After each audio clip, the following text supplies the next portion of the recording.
ఇక సుబ్రహ్మణ్య షష్ఠి కథ.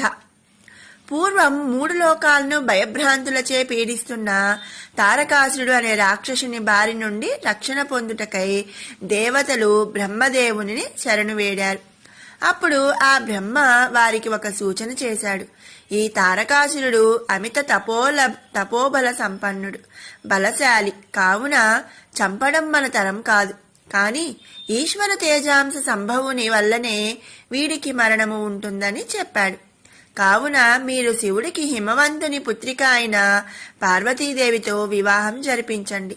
వారికి కలిగే పుత్రుడే తారకాసురుని సంహరించగల సమర్థుడు అవుతాడు అని తరుణోపాయం చెప్పాడు. దేవతలు శివుణ్ణి ఒప్పించి పార్వతితో పెళ్లి జరిపించారు.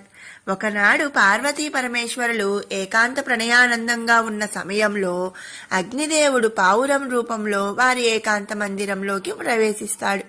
అది గమనించిన పరమశివుడు తన దివ్య తేజస్సును ఆ అగ్నిహోత్రినిలోకి ప్రవేశపెడతాడు. దానిని భరించలేక ఆ దివ్య తేజమును గంగా నదిలో విడిచిపెడతాడు. ఆ తేజము ఆ సమయము అందు ఆ నదిలో స్నానమాడుచున్న షట్కృత్తికల దేవతల గర్భాన ప్రవేశిస్తుంది. ఆ రుద్రతేజమును వారు భరించలేక పొదలలో విసర్జిస్తారు. 6 ముఖాల తేజస్సుతో ఒక దివ్యమైన బాలుడిగా ఉద్భవిస్తాడు.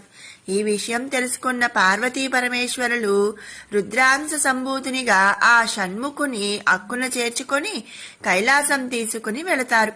ఆ బాలుడు గంగా గర్భంలో తేజోరూపంలో ఉన్నందున గాంగేయుడని, షట్కృత్తికలు వానిని పెంచి పెద్ద చేసిన కారణం వల్ల మరియు 6 ముఖాలు కలవాడు అగుట వల్ల షణ్ముఖుడని, కార్తికేయుడని, అతడు గౌరీశంకర్ల పుత్రుడగుటచే కుమారస్వామి అని, సుబ్రహ్మణ్య స్వామి అని పేర్లతో పిలువబడ్డాడు.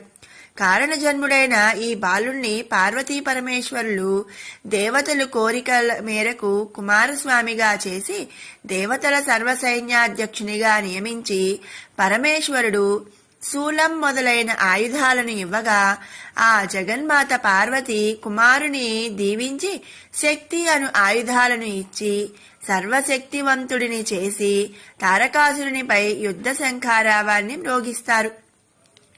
అంతటా ఆ స్వామి నెమలి వాహనారూఢుడై 6 ముఖాలు 12 చేతులతో ఉగ్రరూపం దాల్చి 6 చేతులతో ధనుసులను మరో 6 చేతులతో బాణాలు ధరించి రాక్షస సేనను ఒకేసారి సంహరించాలని తలచి సర్పరూపం దాల్చి రాక్షసులను ఉక్కిరి బిక్కిరి చేసి భీకర యుద్ధములో తారకాసురుణ్ణి సంహరించి విజయుడై